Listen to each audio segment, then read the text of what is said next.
Vamos a mirar esto, familia firme. Toda esta semana en las reuniones que estuve, reuniones de jóvenes, reuniones de caballeros, estuvimos hablando sobre la firmeza, ¿no? ¿Te acuerdas, Carlitos? Sí. Entonces hoy quería terminar este mes de noviembre, porque ya mañana es diciembre, hablando un poquito de esto, pero vamos a enfocarlo en la familia. A veces hay inestabilidad en su hogar. En algún momento de sus vidas lo han experimentado. De pronto inestabilidad en su área emocional, los individuos, en su área financiera, muchas veces también se ve.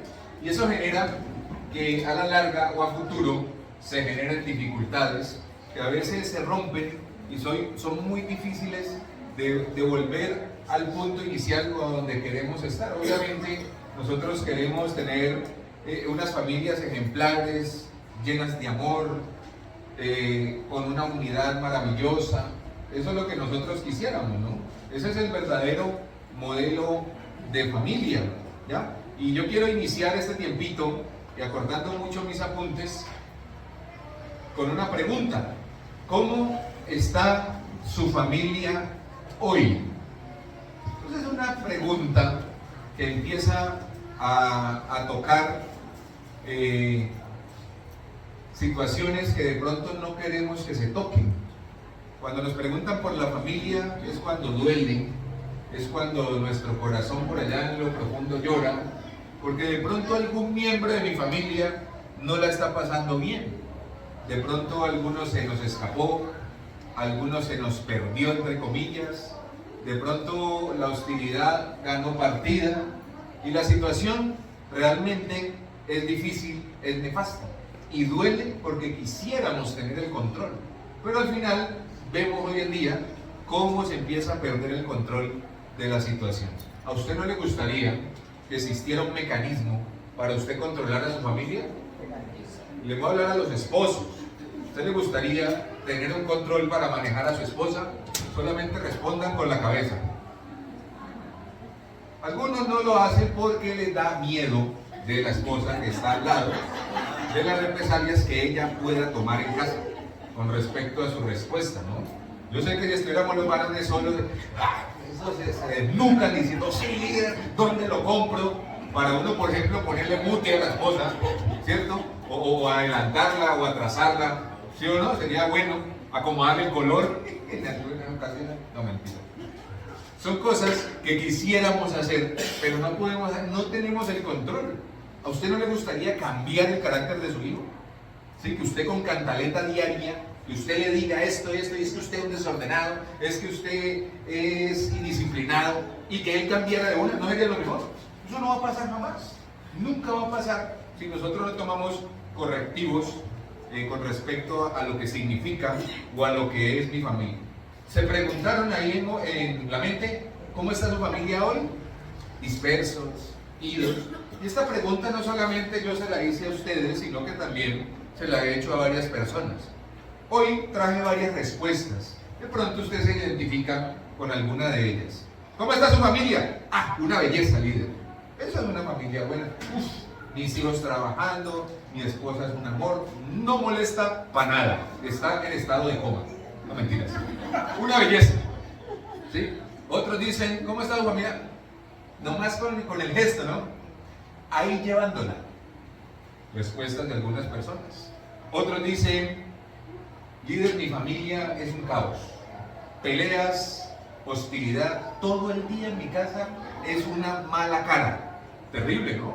Sobre todo en los hogares donde hay adolescentes, ¿sí? Los pelados de 14, 15, a veces que se descontrolan un poquito, suele pasar eso, que hay una mala cara. ¿Por culpa de qué? Lo que mostraba la familia ahorita de Sandra, ¿no?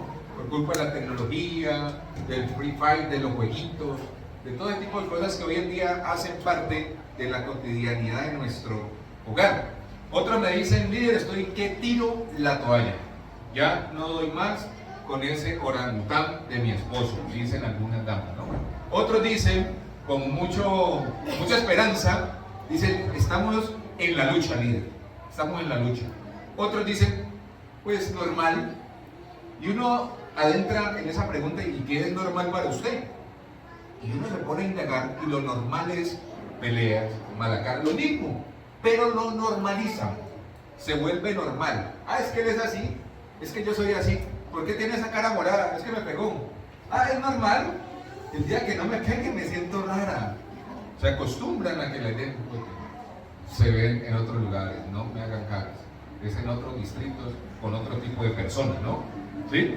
Perseverando, hay otros que dicen, vea líder, ni me pregunten y no me hablen de eso.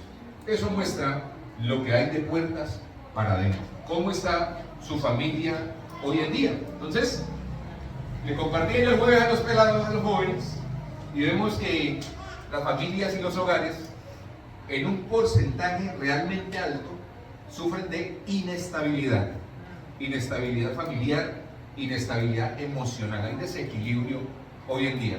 Si usted es de los que les gusta ver noticias, y a manera de señal, levánteme la mano, ¿quién ve noticias? ¿Qué se encuentra usted ahí? ¿Sí? Si son de esas noticias amarillistas, de las que salen, por ejemplo, en Facebook, en las redes sociales, que Gulanito se enojó con la esposa y tiró a la niña por la ventana. ¿Qué está pasando con las familias de hoy? Entonces, por hacerle dar rabia a voy a tirar la niña por la ventana. Increíble a dónde puede llegar la gente. Y ese es el diario, ¿no? Ese tipo de noticias que a veces nosotros no vemos. Por ejemplo, yo no soy muy amante de mirar ese tipo de noticias. Veo las noticias importantes, ¿no? o las que son benéficas, pero la realidad es que se están viviendo situaciones muy difíciles dentro del seno del hogar. Entonces, hay inestabilidad. Formar familia es fácil o difícil, ¿usted qué dice? Mire, hay etapas donde los muchachos, o uno cuando fue adolescente, de pronto tenía problemas en la casa y no veía la hora de irse. De pronto a alguno de ustedes no le pasó, porque de pronto su papá no era lo que usted esperaba, de pronto su mamá no era lo que usted esperaba, y usted tenía un novio o una novia y no veía la hora de cumplir la mayoría de edad para irse, ¿sí? Sin saber a lo que se va a enfrentar, sin saber lo que va a suceder. Yo recuerdo de mi hijo Juan Manuel, como a los 11 años, me decía a mí que no veía la hora de irse a la casa, y hoy en día es difícil sacarlo, ¿cierto? Ahí está, con mi suegra, ahí está, la pecado, ¿cierto? Pero son cosas que pasan en el tiempo de la adolescencia. No se imaginan lo que significa hacer o formar una familia. ¿Ha sido difícil? Claro que sí. Algunos dicen, no puedo ni con mi propia vida, ahora para ponerme a llevar cargas de otros, ¿no? Pero resulta que las cosas se dieron y usted hace parte de una familia. Se forma la guerra de los mundos, dos mundos distintos, dos personas con culturas diferentes, con creencias distantes, y llegan y se miran un día y las mieles del amor le llegaron al corazón. Se enamoraron, pero el día que dijeron, vámonos a vivir, casémonos, quiero estar contigo por la eternidad.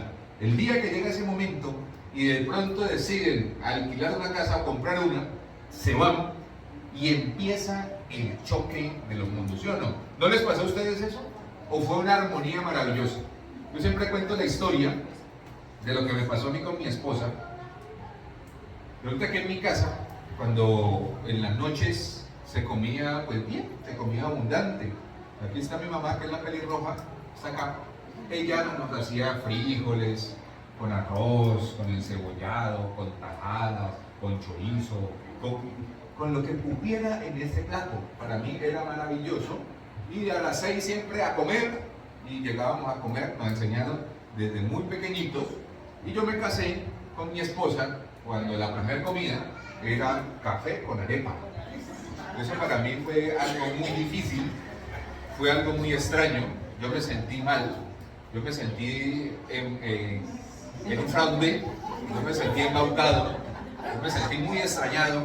¿Cómo me va a salir con eso?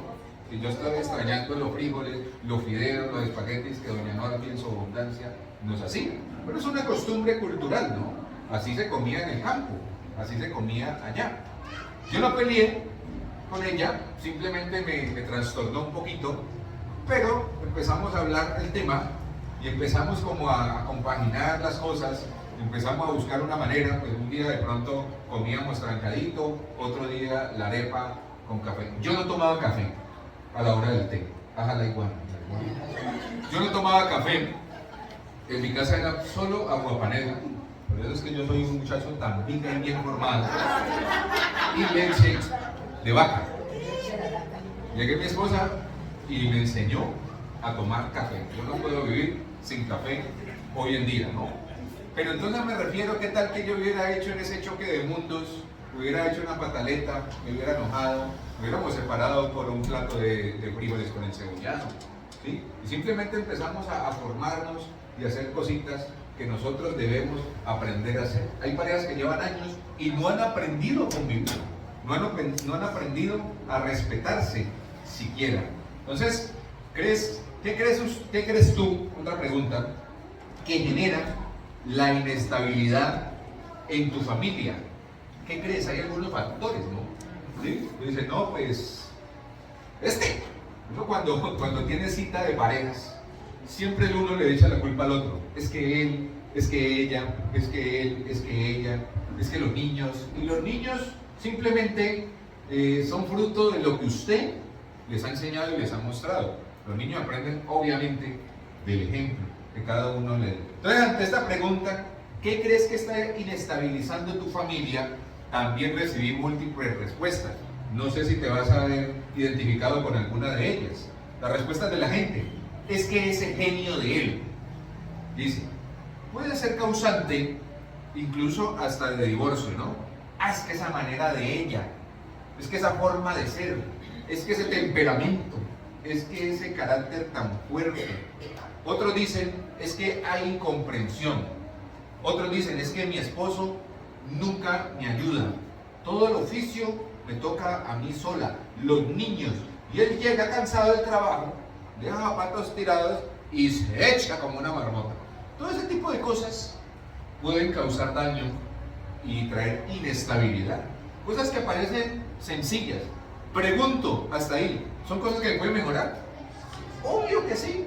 ¿Qué estamos haciendo para mejorarlo si en el caso remoto lo estemos viviendo? Esa es otra pregunta. No colabora, dicen. Esos niños no lo aguanta a nadie. ¡Óreme al niño líder! Me han dicho a mí. ¿Sí? Dios, no sé qué hacer. ¡Ah! La gente está enloquecida con los niños. ¿Sí? No saben qué hacer con los peladitos. ¿Quién los crió? Como un niño de 6 años, 5 años, tiene autoridad frente a una mamá hoy en día. Y eso se ve. Uno lo ve en los centros comerciales. Niños que te hacen una pataleta y las mamás caen rendidas. Y así lo compran, para que no haga bulla y no le haga quedar mal. En el tiempo de antes, ¿qué hacía una mamá? Pero como hoy en día hay tanto celular, pues todo el mundo está grabando.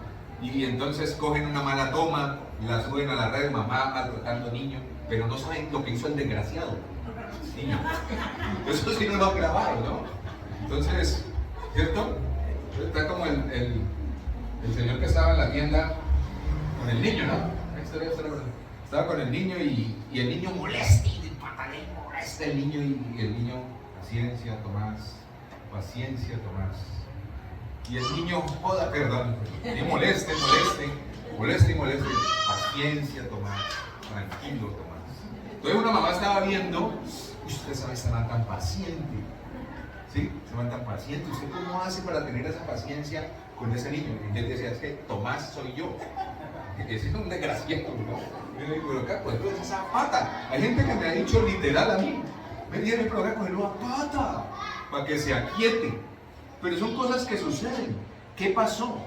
¿Qué generación viene o qué genes vienen de la antigüedad que han caído sobre ese niño?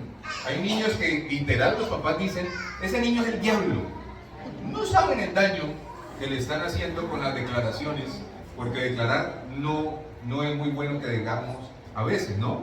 ¿Qué otra cosa puede dañar la estabilidad de tu hogar? El orgullo. Vea, es que llevamos 8 meses sin hablar. Increíble. Hay gente que no se habla en la casa, no se habla. Ya saben a qué hora que sirve, llegan y se van, no dicen nada. Yo no sé cómo hacen para vivir. ¿Sí? La Biblia plantea, no dejes que el sol se ponga sobre tu enojo. Reconcíliese antes de dormir, independiente de cuál haya sido la pelea. Todo para las parejas. Móntele la pierna, no sé, haga algo, denle un beso. pero nunca se vayan a dormir enojados. Eso es lo peor que puede pasar, porque después se acostumbran a una rutina de hostilidad. Ya cuando menos piense y se acuerda cómo es la cara del otro, y viven en la misma casa. Es terrible, puede sonar duro, pero eso pasa. Otro punto que inestabiliza es la falta de comunicación. La situación financiera, yo me quedo aterrado, los índices son altísimos, ¿sí? Cuando escasea la plata en el bolsillo, inmediatamente se tiende a escasear el amor. Sí, usted ya no me ama, le dice él a ella, o ella a él. Sí, porque ya no hay plata. Tal vez casaron en un momento bueno, donde había platica en el bolsillo, pero empezó a faltar. ¿Y dónde queda eso? Que debemos estar en las buenas, en las malas, en la sanidad, en la enfermedad. ¿Dónde queda eso entonces? Mi vida depende del área financiera o de la plata que yo tenga en el bolsillo. Hay familias que simplemente se acaban por eso. Ya lo he venido diciendo muchas veces, ¿no? La situación financiera que se ve, despilfarro. A mí varones me han dicho, no, es que esa vieja, perdón, es que mi esposa gasta tanto, una bobada, hay que darle, bueno, y no, a ver. Pasa, ¿sí o no? Espero que no pase aquí. Hay algunos que lo veo con los ojos vidriosos porque de pronto, ¿no? Les está pasando. Deudas que se meten, que quiero comprar esto, tienen deudas realmente grandes, que hay que pagar de verdad, y se meten a despilfarrar, ¿sí? A malversar el dinero. Obviamente, eso va a causar inestabilidad en el hogar. ¿Listo? El desinterés es que a él no le importa, es que a ella no le importa lo que a mí me pasa. De pronto nos vemos identificados. Otro de los más fuertes es la rutina. Siempre lo mismo, nosotros no hacemos nada, nosotros no salimos, todos los días nos sentamos en la misma banca, todos los días nos vemos la misma novela, todos los días comemos lo mismo y no hacen nada, ni una vueltica al parque ni a pie. Entonces, obviamente, ese tipo de cosas van a deteriorar la relación hasta que llega el momento que uno de los dos explota. ¿Sí o no? Miremos la diapositiva que sigue para poner a trabajar a Dieguito. Vamos a recordar cositas que ya sabemos, bíblicas, ¿no? Sabemos que el Señor Jesús vino a darnos vida abundante. Eso está Juan 10:10. El Señor nos pide que entreguemos nuestras cargas, ¿sí o no? Eso está en Mateo 11:28. ¿Sí? El Señor nos dice que Él sana nuestras dolencias, que Él puede incluso sanar nuestra alma, ¿cierto? Y lo creemos. Y Él dice que hace hombres nuevos, que de modo que si estamos en Cristo, nuevos somos, cosas viejas pasaron, todo ese camino. Estamos recordando pasajes que usted ya se sabe. ¿Esto para quién aplica? Pregunto yo. ¿Ah? ¿A quién le aplica esto? Estos principios bíblicos. ¿A quién, por Dios? Muy bien. De manera personal, de manera individual, ¿sí o no? Dios hace esto de manera individual. Entonces, a pesar de que seamos una familia, la familia se compone de individuos, ¿sí? Y los individuos grandotes, ¿cuáles son? El papá y la mamá. Entonces, cada uno debería tomar una decisión acertada. Y es volver a esto, entender que el Señor me hace promesas, entender que yo debo entregar mis cargas, reconocer que Él me puede sanar a mí de manera personal. Y si todos en la casa deciden sanarse en el Señor de manera personal, ¿qué voy a obtener al final? Pues una familia maravillosa, que es lo que yo anhelo. Es muy conocido que por lo regular en las casas o en las familias hay uno que conoce al Señor, ¿sí? De pronto usted que está viniendo hoy vino solo o sola y dejó a su pareja en la casa, de pronto no le interesa mucho las cosas de Dios, pero a usted sí le gusta. Pero créanme que ese es el inicio para que venga una restauración a su familia. Hay personas que se casan con ateos, ¿sí? Que no creen en Dios. ¿Y qué dice el siguiente versículo? Amós 3:3 dice: andarán dos juntos si no estuvieran de acuerdo. Entonces, una de las claves de la familia es ponernos de acuerdo. Una de las cosas más importantes que debemos entender, debemos estar de acuerdo en la búsqueda de Dios. Los dos. Cuando el Señor venga, cuando venga por su iglesia, o cuando esté en el juicio y llame a cuentas, adivine quién va a llamar. ¿Ustedes saben? Según la Biblia, ¿quién llama? Al varón. Al varón primero. Ahorita las mujeres no decían, sí, bien eso. ¿No? El varón. Y le pregunta, bueno, ¿y qué hizo usted con su familia? ¿Cómo le fue? Porque es que el varón es la cabeza y la mujer simplemente pasa a ser corona. No simplemente, pasa a ser corona, ¿sí? Del varón. Ayuda idónea la llama la Biblia, ¿sí? Cuando el varón falla, para eso está la ayuda idónea. Mi amor, papi, así no es, yo lo veo de esta forma. ¿Qué te parece si lo hacemos así? Pero no. Usted dice, bruto, animal, ¿cómo se metió a hacer eso? Eso es lo que se vive hoy en día. Entonces, le daña la reputación a la autoridad del hogar, deja de hacer ayuda idónea y se deteriora lo poco y nada que habían construido con tanto esmero. ¿Vamos bien hasta ahí? Bueno, qué importante. Entonces, mire, esto, andariando, qué bueno que se pusieran de acuerdo. Nos pongamos de acuerdo en todas las cosas. Yo aquí, a grito y a gran voz, puedo decir que yo me siento privilegiado con la esposa que el Señor me dio. ¿Ah? Y ella, obviamente, salió premiadísima por el hombre que Dios le dio. No hablemos de cosas mundanas, ahora hablamos del adversario, ahorita lo vamos a ver. Pero aprendimos, y lo pongo a manera de ejemplo, a tratarnos bien. Aprendimos a disfrutarnos, aprendimos a amarnos. Y yo, vea, con sello de tinta y sangre puedo decir. O sea, nosotros vivimos supremamente bien, llevamos muchos años de casado y yo considero que somos felices. Nos disfrutamos al máximo, independiente de las situaciones adversas que a veces vienen, independiente de las cosas que pasan, que a veces a uno no le gustan, que aparecen en el camino, pero toca hacerlo. Y saben que lo bueno es que siempre estamos juntos. ¿O no, suegrita? Siempre estamos juntos, siempre nos disfrutamos. Ah, una cita médica. ¿Quién va? Los dos juntos. Disfrutamos del camino, ponemos una buena canción, hablamos, conversamos. Y cuando de pronto hay una incongruencia, cuando hay algo malo, simplemente guardamos silencio y dejamos pasar. Pero no dejamos que el sol se ponga sobre nuestro nombre. Nunca, nunca lo hemos dejado, hemos caído en el error de acostarnos molestos. Nunca. Siempre montada de pierna, abrazo, beso, pero algo bueno tiene que suceder. Entonces, eso es un proceso, ¿no? El choque de los mundos al inicio fue fuerte, por el temperamento, por el orgullo de ambos, porque teníamos un carácter fuerte los dos, pero empezamos a pulirnos. ¿Y sabe qué le falta a las parejas de hoy en día? Madurar. Y hay gente que lleva 80 años, 30 años de casado y no maduran. Toxicidad. Todavía se ve ese tipo de cosas. En nosotros no se ve nada de eso. Es increíble lo que el Señor ha hecho con nosotros, ¿no? Entonces, vemos hay parejas que cada uno tira por su lado y la decisión de buscar a Dios debe ser personal. Debe ser personal. Y luego entender que debe ser una decisión familiar. Si papá y mamá buscan a Dios, por ende los hijos también buscan a Dios. Entonces dirán, bueno, ¿y sus hijas por qué no congregan, líder? Mis hijas se congregan, vienen a jóvenes. Pero yo dije algo y con mi esposa estuvimos de acuerdo. Dejémoslos que vivan la vida y que tomen sus decisiones. ¿Sí? Son del Señor porque yo ya se los entregué. Son de Él. ¿Sí?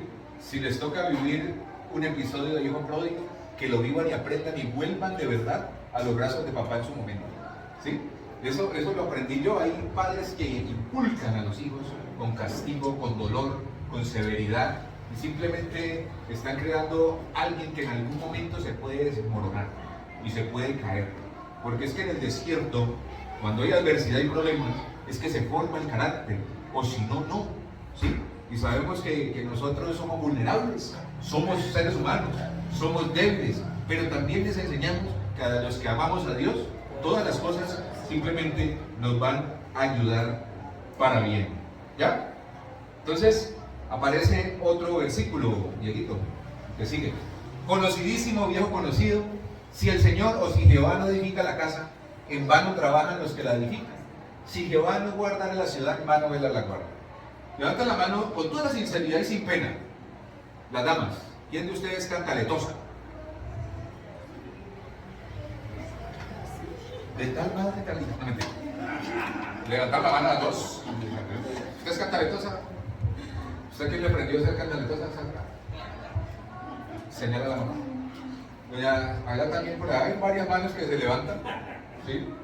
¿Ustedes qué creen que propicia una cantaleta en un hijo? Por ejemplo, rebeldía, ¿sí? Y si alguien es cantaletoso, pues da un ejemplo y sigue la generación de cantaleta. Pero uno ¿por qué cantaletea? ¡Vea eso! ¡Vea ese desorden! ¡Arregle! Entonces uno cree que haciendo ese tipo de cosas, el hijo, la hija, la pareja va a cambiar. No, lo va a perjudicar, lo va a dañar. Entonces debemos de entender que si el Señor no edifica la casa, en vano será el trabajo de cantaletear que yo hago. Es en vano, no sirve para nada.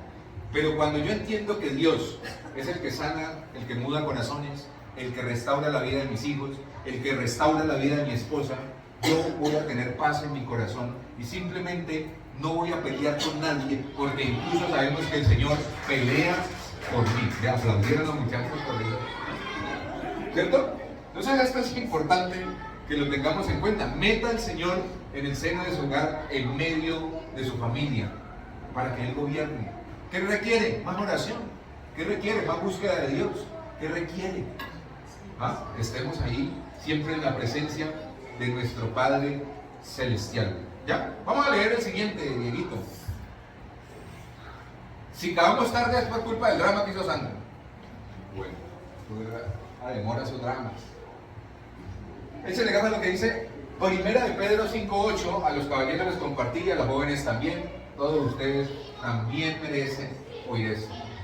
Dice: sé sobrios y velad, porque vuestro adversario, aquí donde vamos a hablar de lo que dijimos ahora, ¿sí? Adversario el diablo, como león rugiente, anda buscando a quien devorar. Resulta que el enemigo sí existe, ¿sí? Resulta que sí es molesto. Resulta que él ataca de manera individual, pero afecta de manera general. O sea, ataca a toda tu familia. Y si alguno de los miembros tuyos está bajo o fuera de la cobertura, esa cobertura que tú quieres para con ellos, que es la cobertura de la sangre preciosa de Cristo y del amor y de la unción del Espíritu Santo, si hay alguien fuera de esa cobertura, ¿qué hace el devorador? El adversario, a ese ataca. Cuando yo dejo de mi cobertura o saco de mi cobertura a un hijo, por ejemplo, el enemigo puede atacarlo, porque cuando está vulnerable y es débil, llega el adversario y lo muerde. ¿Y a quién afecta? A toda la familia, ¿sí? Y no solamente el núcleo de 5, de 3 o de 4, sino también a suegras, a abuelos, también los afecta, ¿sí o no? Y eso es algo que nosotros debemos estar muy pendientes. La Biblia dice: sea sobrio, esté atento con los 5 sentidos, porque el devorador anda por ahí acechando y está buscando a quien morder.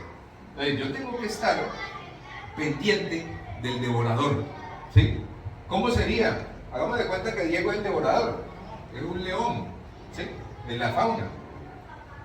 ¿Qué tengo que hacer? Estar pendiente de que este no me vaya a atacar. Yo tengo que estar mirándolo vivamente hasta cegarlo.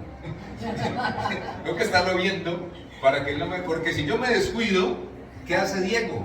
Le muestro mi retaguardia y me ataca. ¿Sí o no? En la naturaleza, ¿qué pasa con los animalitos? Los leones, ¿a quién atacan? A los chiquiticos, a los venaditos, a los bujalitos, a los chiquiticos, ¿sí? Porque no pueden defenderse. Si el papá se descuida, pues el león se lo lleva. Y así pasa también incluso en nuestra familia, ¿ya? Entonces, cuán importante es que tengamos que estar sobrios frente a nuestro adversario. Adversario, les explicaba a los varones, y a los muchachos me parece que también les expliqué, que adversario viene de adverso. Adverso viene adversidad. Todo lo que es adversidad, pues para nosotros es malo. Tormentas, desiertos, pero parte del adverso, el adversario. El ejemplo que les puse a ellos es que si yo soy América y este es Nacional, este es mi adversario, ¿sí o no? Y vamos a jugar, entre comillas, pasa a ser mi enemigo. Por eso a Don Santa le dicen el enemigo. Es el enemigo. ¿Por qué no vino a la reunión, mijita? El enemigo. ¿Y quién era el enemigo? El esposo que llegó, o la suegra que llegó. Y hay que atender a la suegra como se lo merece, como una reina. Entonces, el enemigo me puso un obstáculo. Y uno a todo le echa la culpa al enemigo, ¿sí o no? Resulta que a veces el enemigo, te voy a explicar, el enemigo a veces usted lo menciona y el man está por ahí acechando a otros y usted echándole la culpa a él, cuando usted y yo de pronto nos volvemos adversarios. Y aquí paso a explicar algo. Adversario es el que está en contra, ¿sí o no? ¿Sí? Si yo hago lo que va en contra de la voluntad de Dios, ¿qué es? Me vuelvo un adversario de Dios. Yo me vuelvo un adversario. Me vuelvo adverso incluso a lo que Dios está mandando a hacer. Y así somos la gran mayoría de seres humanos. Nos volvemos adversarios de Dios porque no hago su voluntad, sino la mía. Paso a ser un adversario. Y ahí es cuando viene la guerra. ¿Y sabe qué hace el verdadero adversario? Ah, este está peleando con Dios. Pues caigámosle. Y cae en manada. Y no llega solo. Y ahí es cuando usted empieza a mirar en su hogar que se pierde la comprensión, que se pierde el amor. Este ya ni me mira, líder, o yo. Ya no me da la mesada. Y empieza a haber un poco de ataques que usted no los ve a ciencia cierta, pero con el tiempo se da cuenta que he perdido cosas. Como por ejemplo, pierde la tranquilidad. ¿Sí? Usted ya no está tranquila o tranquilo. El enemigo empieza a atacar los pensamientos a través de una amiga que llega y le dice: y usted tantos años aguantándose a ese mequetrefe, déjelo. Pensamientos, ¿sí? Y el enemigo ataca de esa manera. Y cuando tú estás en una situación triste, estás mal emocionalmente, siempre llega alguien a decirte: déjelo, no sirve para nada. Y empiezas a llenarte de una fuerza extraña y después terminas, y lo que terminas es acabando con lo que el Señor te había dado para bendecir. Acabas con tu hogar, simplemente, porque le damos paso a que el enemigo entre. ¿Qué trae también el adversario? ¿Qué nos roba? Trae hostilidad, esa sequía, ¿no?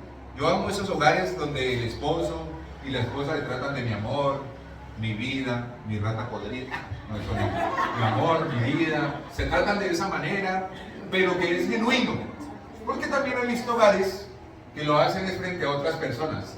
Hay amor, pero por detrás se te acabó el reinado, desgraciada, ¿cierto? Mi reina, todo eso. Qué lindo es cuando hay un buen trato. ¿Qué más trae el enemigo? Pues simplemente quita el amor, lo va quitando, trae desánimo, empieza a traer ruina financiera y trae ruina a tu alma, ruina a tu corazón.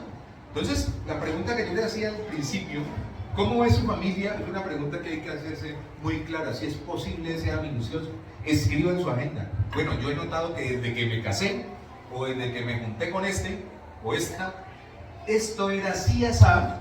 Ahora he perdido esto, y empieza usted a llenar cuadernos, pues, de todo lo que ha perdido. ¿Quién le robó todo eso? Su pareja. Permitimos que el adversario aceche y ataque, y me robe lo que yo más anhelaba, que era tener una maravillosa familia. ¿Sí? Te lleva también, obviamente, a tomar malas decisiones. Sigamos, solamente mencionemos el que sigue, lueguito. Eso, yo sé que atrás no alcanzan a ver eso, entonces pues les voy a decir de qué se trata. Alexander no alcanza a ver eso, ¿no? ¿Vio? Esta es la historia del hombre sensato y el hombre imprudente. El que edificó su casa sobre la roca y el otro que edificó su casa sobre la arena. ¿Cuál es el fundamento que usted debe poner para edificar su casa? Estoy hablando de casa literal, su hogar, ¿sí? Su hogar. Aquellos que tienen niños pequeñitos, niños de 7, 8 años, enséñele a orar, enséñele a orar, arrodíllense a orar, o cuando van a comer que oren, ¿sí? Si usted no sabe orar, no tiene mucho parlamento, mucha parafernalia para orar, simplemente: papito Dios, te damos gracias por esta noche, bendícelo, guárdanos, amén. Todos los días que usted haga eso, créame que está fundamentando a sus hijos sobre la roca. Eso es algo que hay que empezar a hacer inmediato. Cuando hay una situación de su hijo ya adulto, adolescente, así como ejemplo doña Erly Sandra, Que ya doña Sandra ya está de la doña Derly, yo no entiendo cómo. Que ella pueda orar por Sandra, ¿cierto? Que mami, me duele tal cosa y que doña Derly vaya y ore por Sandra. Eso es muy chévere. A uno le da pena. Llama al líder, ¿será que puedo orar por mí? Entonces perdimos cosas que son realmente importantes, ¿no? Entonces este pasaje nos dice eso: forme su casa sobre la roca fuerte. ¿Quién es la roca? Cristo. Sigamos para que ya terminemos. ¿Qué debemos hacer frente a las acechanzas del enemigo, que es el que quiere dañarme, destruirme y deteriorarme? Dice, el cual resistí, ¿firmes en qué? Resista, resista, resista. Por allá en Efesios 6:11 habla de la armadura de Dios. Y el Señor no le dice, pongas esa armadura para pelear, no, para resistir. ¿Usted qué tiene que hacer frente al enemigo? Frente a los ataques, frente a la adversidad, frente a todo eso que a veces le llega, tormentas, desiertos, todos esos lances negativos. Resista solamente, resista en la fe que Él pelea por usted. ¿Sí? Usted no se puede enfrentar al diablo. Gustavo, ¿te acuerdas lo que hablamos el martes, no? Usted no puede enfrentarse al diablo. Entonces que el diablo aparece y vamos a darnos. Creo que estás haciendo. Usted no puede hacer eso. Nunca. Porque le está dando un poder infinito cuando usted pelea con el diablo. No. Resista en la fe.